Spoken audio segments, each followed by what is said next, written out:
Imaginemos por un momento que el universo no es un simple mecanismo de relojería, sino la ejecución de un código complejísimo. Bienvenidos a este análisis. Hoy vamos a desgranar una obra alucinante, un libro altamente especulativo llamado El Código Eterno.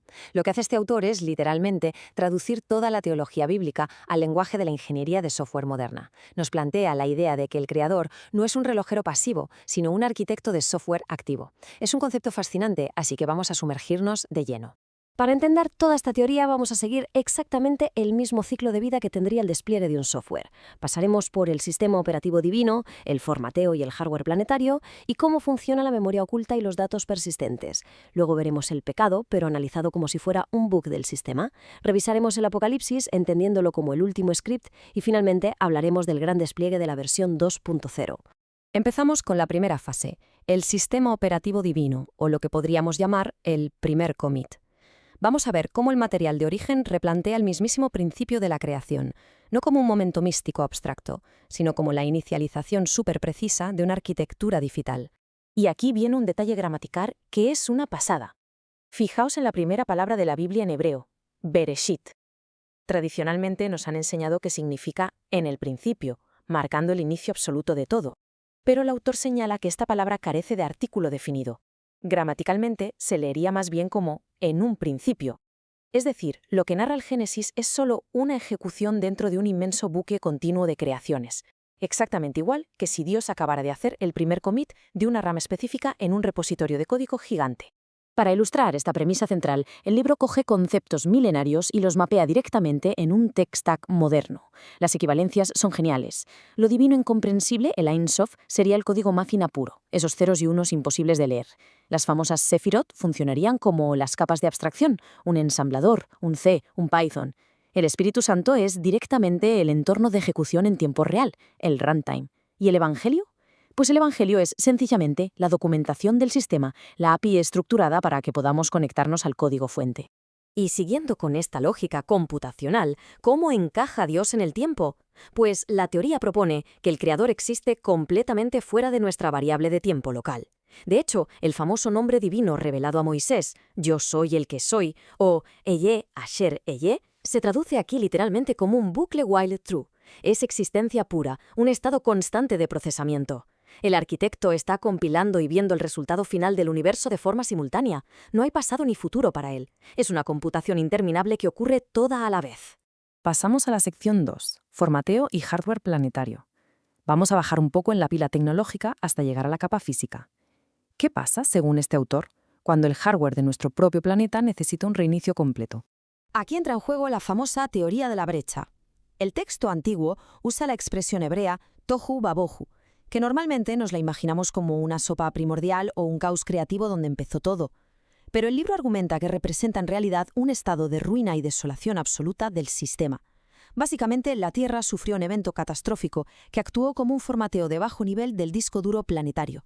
Se borró por completo un sistema operativo anterior que estaba comprometido, preparando los sectores del disco para una instalación totalmente limpia.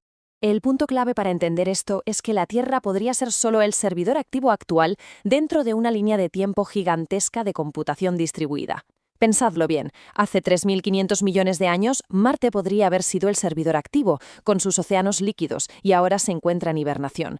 Luego vinieron esos formateos terrestres que dejaron datos residuales, y hace algo más de 6.000 años se ejecutó la reinstalación del Génesis, desplegando la versión 2.0 del hardware humano basada en carbono. Para respaldar esta especulación tan audaz, el autor nos habla de los famosos O-Parts, esos artefactos arqueológicos que están totalmente fuera de lugar. Desde esta perspectiva tecnológica, cosas como un martillo de hierro incrustado en una roca de hace millones de años o una suela cosida fosilizada no son simples misterios sin resolver, son literalmente datos residuales. Son archivos borrados que se quedaron atrapados en sectores muy profundos del disco duro geológico de la Tierra y que no llegaron a sobreescribirse del todo durante las reinstalaciones del software planetario. Llegamos a la sección 3, memoria oculta y datos persistentes. Porque claro, la gran pregunta natural es, si hay formateos planetarios masivos, ¿sobrevive algún dato? ¿Existe algo así como una memoria a largo plazo? Pues resulta que sí. La palabra bíblica olam, que tradicionalmente leemos como eternidad, viene de una raíz hebrea que significa ocultar. El autor la redefine aquí como la memoria oculta, esos datos persistentes del sistema operativo divino que logran sobrevivir entre distintas sesiones. ¿Sabéis esa extraña e inquietante sensación de déjà vu? Pues según esta teoría, de fallo neurológico nada. Es el momento exacto en el que nuestra alma, nuestro nodo en la red, accede fugazmente a la memoria caché a largo plazo y recuerda ejecuciones de sistemas previos. Y esto da un vuelco tremendo a la teología tradicional si analizamos la palabra griega katabole. Normalmente la traducen siempre como fundación, pero su origen etimológico real es arrojar hacia abajo o destruir. Así que cuando los textos antiguos hablan de que estábamos previstos antes de la fundación del mundo, el autor nos dice que en realidad se refieren a antes del derribo del sistema anterior. Es decir, los usuarios ya estábamos registrados en la base de datos divina antes de que se desconectara el mundo previo, no después. Exactamente igual que haría un buen administrador de sistemas al aislar los datos críticos antes de borrar un servidor, el creador mantiene una infraestructura ultra segura. El famoso tercer cielo sería una partición segura, una especie de almacenamiento en frío o cold storage para proteger a las almas del malware durante los borrados planetarios masivos. ¿Y el libro de la vida que tanto se menciona? Pues es, sencillamente, la base de datos de usuarios principal que se migra intacta de una versión a otra. Pasamos a la sección 4, el pecado como bug. Nos toca revisar las vulnerabilidades del sistema y analizar el fracaso humano, pero ahora desde la lente súper estricta de la ciberseguridad y el control de accesos. Esto nos plantea una disyuntiva interesantísima para la que todos queremos respuesta. ¿El famoso evento del árbol del conocimiento en el Edén fue realmente un bug accidental, un fallo catastrófico imprevisto del código, o fue una feature, una característica intencional diseñada por el arquitecto? El autor es muy tajante aquí. Un sistema operativo sin libertad de elección es puro determinismo y no produce resultados genuinos. Mientras que la teología clásica ve el pecado como la destrucción trágica de un mundo perfecto, la visión de un programador de élite lo ve como una prueba de autenticación intencional y absolutamente necesaria. El sistema necesita esa libre elección para generar una lealtad real hacia el administrador. Y cuando un usuario falla esa prueba y queda desconectado de la red, se le proporciona un parche de seguridad colosal, una VPN definitiva encarnada en la figura de Cristo, diseñada expresamente para restablecer la conexión segura. Y así llegamos a la sección 5, Apocalipsis, el último script. Acercándonos ya al final del ciclo de vida del manual, entramos en la fase más temida y probablemente la peor interpretada de toda la historia. O sea, olvidaos por un momento de la visión tradicional de las películas de Hollywood con fuego y cataclismos sin sentido. La propia palabra apocalipsis significa literalmente revelar el código fuente. En este contexto técnico, el apocalipsis no es el fin del mundo para meter miedo, es el script de despliegue final. Es una transición tremendamente controlada, un apagado ordenado de procesos activos diseñado para limpiar el servidor antes del lanzamiento masivo de la nueva versión. Si estáis familiarizados con el desarrollo de software, esto os va a encantar. ¿Por qué se repite tanto el número 7 en el texto del Apocalipsis? No es numerología mística antigua, son ciclos rigurosos de pruebas unitarias y de integración.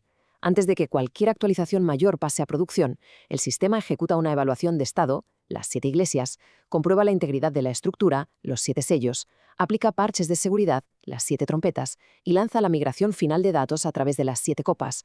Todo sigue un orden lógico impecable. Y siguiendo esta misma lógica analítica, llegamos al infame número 666. Nada de maldiciones oscuras o magia. En jerga de sistemas, este número representa simplemente un hash MD5 corrupto. Es un ataque de hombre en el medio, un man in the middle, un sistema de autenticación falso diseñado por fuerzas hostiles para engañar a los usuarios y enrutarlos hacia una base de datos maliciosa. Una vulnerabilidad crítica que los usuarios deben evitar a toda costa. Por fin entramos en la sección 6, desplegando la versión 2.0. El script de apagado termina de compilarse, las pruebas de integración se pasan con éxito y se nos presenta la actualización arquitectónica mayor de todo el universo. Las especificaciones técnicas de esta versión 2.0, lo que se conoce como el nuevo cielo y la nueva tierra, son brutales.